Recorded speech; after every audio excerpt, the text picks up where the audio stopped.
Un adolescent qui a failli déclencher une guerre nucléaire, un président américain perturbé par un film de science-fiction, et 42 ans plus tard, un autre président américain qui parle de dômes, de boucliers et de menaces invisibles, mais pourtant bien réelles, au-dessus de nos têtes. Bienvenue dans un épisode où la fiction devient politique, et où la politique dépasse parfois la fiction. Bonjour, j'espère que vous allez bien. Alors aujourd'hui, on va voyager dans le passé, dans mon passé. Et on va parler d'un film qui a fait trembler la Maison Blanche, et pour de vrai.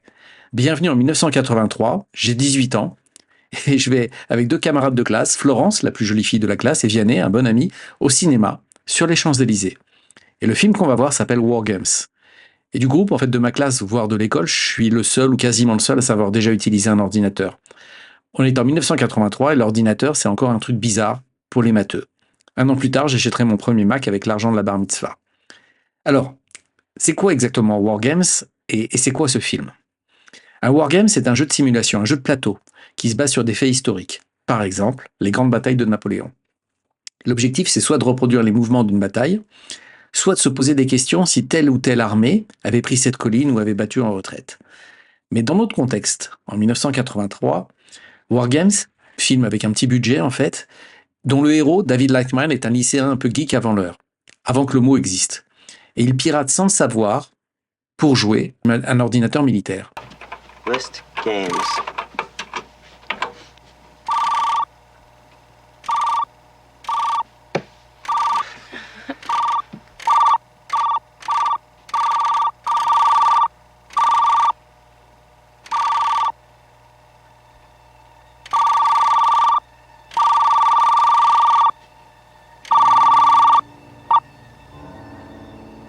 Oh my god. Et toujours pour jouer et épater sa copine, un peu comme moi avec Florence en fait, il lance depuis l'ordinateur de sa chambre, ce qu'il croyait être un jeu vidéo, une simulation d'attaque nucléaire entre les USA et la Russie. Sauf que l'ordinateur sur lequel il est connecté, en fait le Warp, le supercalculateur du NORAD, prend tout au sérieux. L'alerte est déclenchée et le monde est au bord de l'apocalypse. À l'écran, ça se termine bien, mais dans la vraie vie, parce qu'en fait, on ne peut pas sortir de ce film, de cette salle de cinéma, sans se poser la question, est-ce que c'est possible? Well, the Whopper spends all its time thinking about World War III.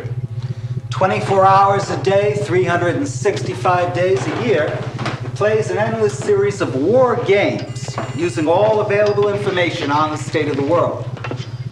The Whopper has already fought World War III as a game, time and time again. Et je me rappelle très bien que ma camarade Florence m'a posé la question. Tu sais faire ça, toi? Alors, pourquoi ce film a-t-il autant marqué? Parce qu'il touchait un point névralgique de l'époque, la vulnérabilité du système militaire américain. Et le scénario, même s'il est exagéré, était techniquement plausible. Et c'est là que tout bascule. Parce qu'en 1983, quel est le contexte? On est en pleine guerre froide et les menaces d'attaque nucléaire sont sérieuses. Le monde est divisé en deux. Et on ne voyage pas comme aujourd'hui, il n'y a pas Internet, rien à voir avec le monde dans lequel on évolue, en tout cas pour le moment. Et en fait, 1983, c'est l'un des moments les plus tendus de la guerre froide. Les États-Unis ont installé des missiles nucléaires Pershing 2, j'avais oublié ce nom-là, mais en préparant ce podcast, ça m'est revenu en mémoire. C'est un mot qu'on entendait tous les jours à la télévision. Les missiles, les têtes nucléaires Pershing 2 sont installés en Europe. Et l'URSS, en réponse, multiplie les manœuvres militaires. During the past decade and a half, the Soviets have built up a massive arsenal of new strategic nuclear weapons. Weapons that can strike directly at the United States. Et Reagan, dans tout ça. Ronald Reagan, il est président des États-Unis. C'est un ancien acteur, ancien gouverneur de Californie. Il regarde le film War Games à Camp David, sa résidence officielle dans le Maryland. Et il est frappé par le scénario, qui révèle les failles du système informatique militaire. Un sujet complètement inconnu et ignoré, on va dire. Mais quelques jours plus tard, lors d'une réunion avec ses principaux conseillers militaires, Reagan évoque le film et demande si une telle intrusion informatique est possible dans la réalité. Tout le monde rit. Mais lui, il insiste. Une semaine plus tard, son chef d'état-major des armées lui répond que non seulement c'est possible, mais qu'en vrai, le problème est encore plus grave que ce que le film suggère. Et à ce niveau, la question qu'on peut se poser, c'est qu'on se dit quoi? Un simple film, une production hollywoodienne a changé toute la stratégie militaire américaine et la géopolitique dans le monde? En fait, non, c'est pas si simple. C'était pas simplement un film, c'était plutôt un miroir tendu à un monde qui jouait déjà à la roulette entre parenthèses, russe, nucléaire. Alors, comment passe-t-on du bouclier de Reagan au dôme d'or de Donald Trump? Qu'a fait Reagan en réponse concrète? Toujours en 1983, il va annoncer une initiative de défense stratégique qui va être surnommée par ses détracteurs la guerre des étoiles, Star Wars, comme le film. Et l'objectif, c'est de créer un système de défense spatiale pour intercepter toute attaque nucléaire. Le projet est ambitieux, extrêmement coûteux, irréaliste selon certains, mais le signal est clair. Il faut anticiper et pas seulement riposter.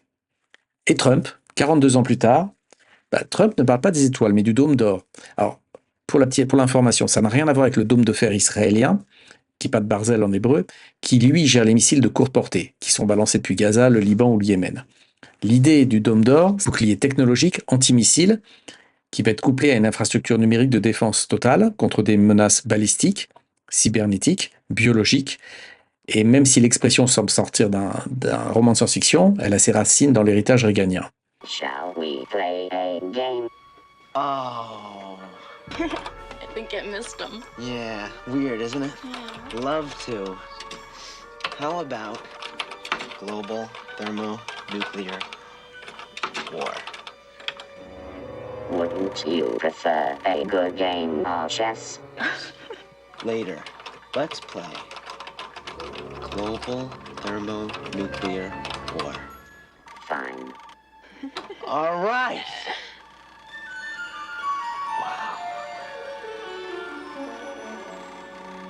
Which side do you want? I'll be the Russians. Alors, est-ce qu'aujourd'hui, on va vers une guerre sans déclaration, finalement? Est-ce qu'on est toujours dans une guerre froide? Oui et non. En fait, oui et non. Nous sommes dans une guerre qui est plus diffuse, une guerre hybride, parce que les attaques ne se passent plus uniquement par des tanks ou des avions, mais bien par des virus informatiques et des campagnes de désinformation, des sabotages silencieux. Et les acteurs en sont bien sûr les États-Unis, la Chine, la Russie, Israël, l'Iran, l'Europe, la Corée du Nord et aussi tous les groupes privés des hackers, des États voyous, des multinationales qui ont des ambitions technologiques incontrôlées. Et en fait, est-ce que le dôme d'or est une réponse adaptée? Peut-être. En tout cas, c'est une tentative de contrôle. Une espèce de forteresse technologique face à l'instabilité du monde extérieur. Alors, le film War Games, est-ce qu'il était prophétique? Qu'est-ce que War Games nous dit aujourd'hui? En fait, il dit que l'humain est souvent le maillon faible, que l'automatisation de la guerre, par les machines, les algorithmes et les IA, peut nous échapper. Et il pose une question simple. Et si le jeu devenait réel, et si personne ne pouvait l'arrêter? Et la leçon à en tirer, c'est que oui, ce film rappelle que la technologie n'est pas neutre, qu'elle obéit à ceux qui la programment, jusqu'au jour où elle se met à penser par elle-même. Et là, la ligne entre le jeu et la guerre disparaît. Alors pour conclure, du cinéma au code nucléaire, oui, un film de 1983 a changé la face géopolitique des États-Unis. Un président visionnaire a vu au-delà du scénario et un autre président veut construire un dôme. Et pendant ce temps-là, la guerre continue invisible, silencieuse, algorithmique. Mais la question reste, est-ce que nous sommes toujours aux commandes? Et pour ceux qui sont encore là, la réponse est oui. Après ce film, je suis sorti avec Florence. Et si vous avez aimé ce podcast, n'hésitez pas à le liker, le partager et à vous abonner. Merci, bonne journée et que Dieu vous bénisse. Roger. On my mark. Rotate launch key to set. 3, 2, 1. Mark. T-minus 50.